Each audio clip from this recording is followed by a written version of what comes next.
Hello दोस्तों, welcome back to my channel. दोस्तों, आज के एग्ज़ाम से आप लोगों को ये आइडिया लग गया होगा कि कैसे क्वेश्चंस आएंगे और कैसे कैसे हम लोग को पढ़ना है। ठीक है, तो काफ़ी सारे कोर्स देखिए। पहले तो पेपर तो इजी टू मॉडरेट था, ज़्यादा टफ वो पेपर नहीं था।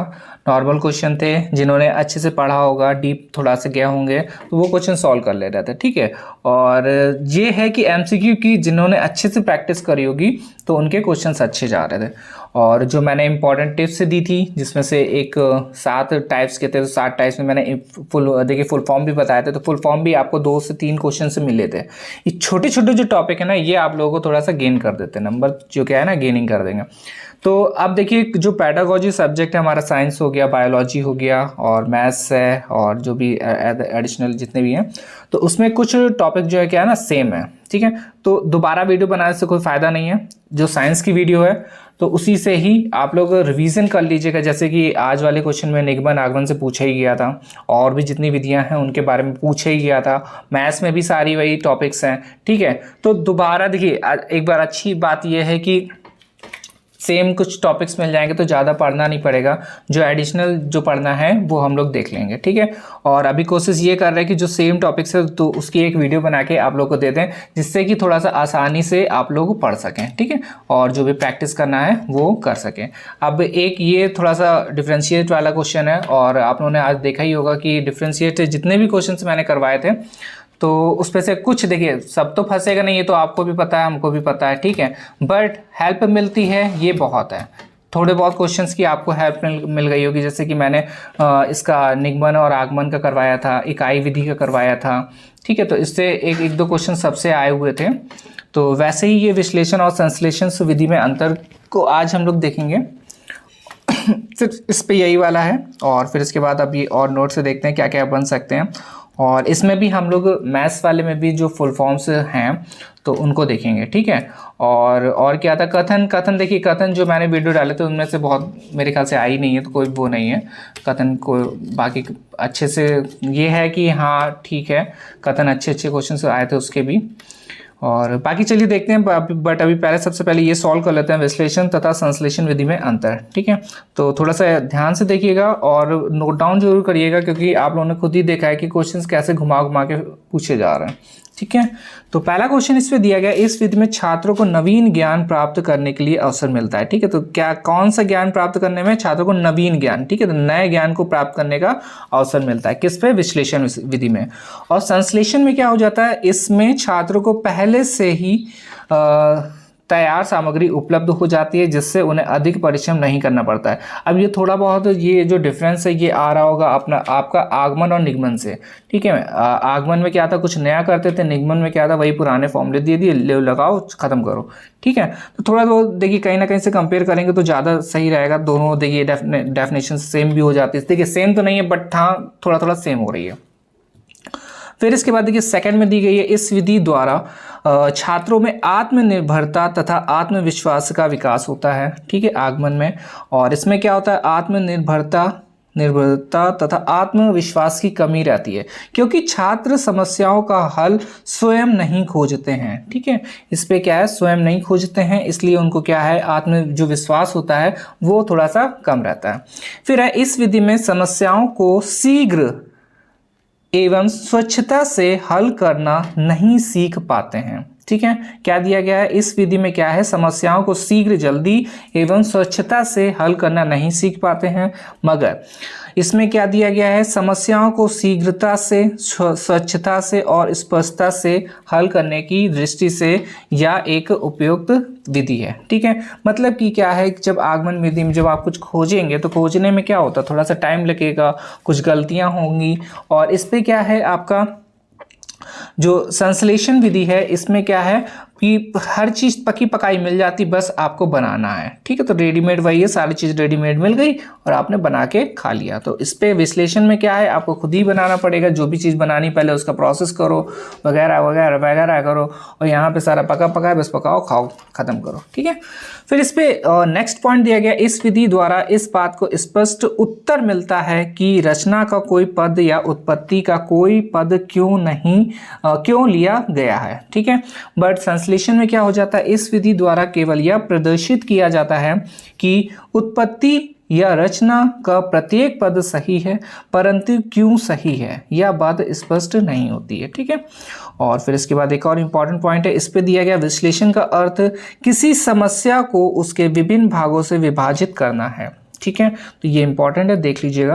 विश्लेषण का अर्थ क्या है, किसी समस्या को उसके विभिन्न भागों से विभाजित करना है। फिर इसके बाद संश्लेषण का अर्थ होता है समस्या के विभिन्न छोटे छोटे भागों को एकत्रित करके निर्धारित लक्ष्य की ओर बढ़ना होता है। ठीक है, तो ये थोड़ा सा ध्यान दीजिएगा, क्या संश्लेषण में क्या दिया गया, छोटे छोटे जो भाग हैं उनको एकत्रित करके और जो भी लक्ष्य है उसके पास पहुंचना होता है, लक्ष्य की ओर बढ़ना होता है। फिर 6 नंबर पे दिया गया है, इस विधि के द्वारा खोज करने की प्रवृत्ति को प्रोत्साहन मिलता है। क्या दिया गया है, खोज करने की प्रवृत्ति को क्या मिलता है, प्रोत्साहन मिलता है। और संश्लेषण में क्या होता है, इसमें खोले गए तत्वों का संक्षेप में लिखा जाता है। ठीक है, और फिर इस विधि में अज्ञात अननोन से ज्ञात की ओर चलते हैं। किस पे क्या बोला गया, अज्ञात से। ये देखिए ये इंपॉर्टेंट है, ये देखिए आज वाले क्वेश्चन में जो एग्जाम दिया तो उस पर भी ऐसे क्वेश्चन से पूछे गए थे संश्लेषण और आगमन और विधि क्वेश्चन में। तो क्या था, सामान्य से विशेष वाला था, तो ये थोड़ा सा है इंपॉर्टेंट, तो देखिएगा क्या दिया गया है इसमें। इस विधि में अज्ञात से ज्ञात की ओर चलना होता है, मगर संश्लेषण में क्या होता है, जस्ट अपोजिट। इस विधि में क्या होता है, ज्ञात से अज्ञात की ओर चलते हैं तथा समस्या में दी गई बातों को आधार मानकर निष्कर्ष प्राप्त करते हैं। ठीक है, और फिर इसके बाद है पॉइंट, इस विधि में छात्रों को अपनी मानसिक शक्तियों का उपयोग करने का पूर्ण अवसर मिलता है। ठीक है, तो मानसिक शक्तियों का उपयोग करने का पूर्ण अवसर किस पे मिलता है, तो इस वाली विश्लेषण विधि में हो जाएगा। फिर इस विधि में बालकों को मानसिक शक्ति के उपयोग के कोई अवसर प्राप्त करने को नहीं मिलते हैं। ठीक है, इसके द्वारा रटने की आदत पड़ती है। ये देखिए ये वाला क्वेश्चन उस पर भी था निगमन वाले में कि रटने वाला की आदत किससे पड़ती है, तो किस क्या हो जाएगा, निगमन में। ठीक है, तो ये संश्लेषण में भी दिया गया कि छात्रों में रटने की आदत पड़ती है। फिर इसके बाद है 2 पॉइंट और हैं, 3 पॉइंट हैं इसके। और इस विधि में शिक्षक तथा छात्र दोनों सक्रिय रहते हैं। देखिए ये इंपॉर्टेंट है। ठीक है, आज वाले क्वेश्चन में भी ऐसे क्वेश्चन से पूछे गए थे कि किस पे केंद्रित हैं, किस पे नहीं केंद्रित है, तो ये वाले थोड़ा सा ध्यान दीजिएगा कि विश्लेषण विधि में क्या होता है, शिक्षक तथा छात्र दोनों ही सक्रिय रहते हैं। ठीक है, और इसमें छात्र निष्क्रिय तथा शिक्षण का चिंतन क्रियाशील रहता है। और फिर इसके बाद है, यह एक दीर्घ विधि है। ठीक है, क्यों, क्योंकि जब कोई खोज करेंगे तो उस पर टाइम लगेगा। ठीक है, उस पर क्या बहुत सारी प्रोसेसिंग होगी तब जाके वो निकलता है रिजल्ट। तो इस पर क्या हो जाएगा, यह एक दीर्घ विधि है। और इस पे संश्लेषण में क्या हो जाएगा, यह एक सूक्ष्म विधि है। फिर इसके बाद इस पे दिया गया है, इसमें परिश्रम और समय दोनों ही अधिक लगता है। ठीक है, जब कोई काम हम लोग खुद करेंगे अकेले तो क्या होता है, उसमें परिश्रम और समय अधिक लगता है। और ठीक, और इसमें जस्ट अपोजिट है, इसमें थोड़े परिश्रम और तथा समय से ही काम चल जाता है। ठीक है, तो ये हो गया हमारे 11 पॉइंट्स संश्लेषण और विश्लेषण विधि के। ठीक है, और ऐसे ही ये वाले क्वेश्चन जितने भी डिफरेंशिएट वाले हैं, अभी मैं एक पूरा नोट्स तैयार कर रहा हूँ कि कौन कौन से टॉपिक सेम है। ठीक है, तो बस उसको आप लोग फिर से रिवाइज कर लीजिएगा। वीडियो सारी पढ़ी है डिफरेंशिएट वाली, और क्योंकि पेडागोजी सब्जेक्ट है तो ज़्यादातर कॉमन जो टॉपिक्स हैं आपको कॉमन ही मिलेंगे। और जो अदर्स जितने भी इंपॉर्टेंट पॉइंट्स हैं वो आप भी आज करेंगे, कल करेंगे। 2 दिन का हम लोग के पास टाइम है, मंडे को एग्जाम है, बाकी फिर देखते हैं। ठीक है, तो अभी बायो वाला और मैथ्स वाला है, तो बायो और मैथ्स में जो भी कॉमन टॉपिक्स हैं वो आप लोग को प्रोवाइड कर देंगे, जिससे कि एक ही वीडियो में दोनों लोग को थोड़ा सा अच्छा लगे, मतलब कि सॉल्व करने में ज़्यादा, कि हमें भी ज़्यादा टाइम ना वेस्ट करना पड़े इस पर कि दोनों का अलग अलग बना रहे। तो जो कॉमन टॉपिक्स हैं उनको सेम कर देंगे। वैसे ये भी आपके बायो और मैथ्स का दोनों का ही है, तो क्योंकि इस पे ये वाले विधि जितनी भी विधियां हैं ये तो आप मान के चलिए सारे कॉमन है, तो कोई भी सब्जेक्ट से आप लोग कर सकते हैं। पेडागोजी में ये सारी विधियां सेम ही हैं। तो इस वीडियो को आप लोग देखिए और अच्छे से प्रैक्टिस करिए। खास तौर पे ये पॉइंट्स आप लोगों ने खुद ही देख लिया होगा आज के पेपर में कैसे कैसे क्वेश्चन पूछे जा रहे हैं।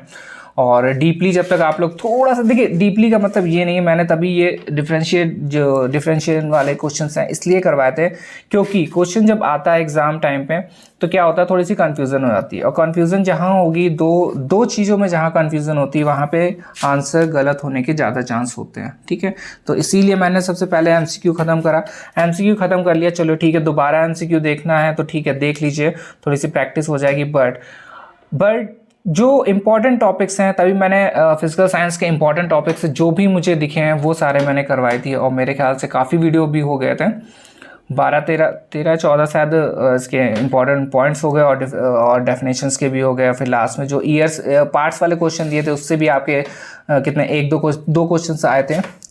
ठीक है, तो ये करिए आप लोग, बाकी फिर अभी और प्रैक्टिस करेंगे हम लोग। ठीक है, जैसे जैसे मुझे पॉइंट्स मिल रहे हैं, अभी पहले मैं बायो वाला देख लेता हूँ कि कौन कौन से कॉमन टॉपिक्स हैं, फिर उसी के हिसाब से हम लोग आज पूरा देखेंगे। ठीक है, चलिए धन्यवाद, नेक्स्ट वीडियो मिलते हैं।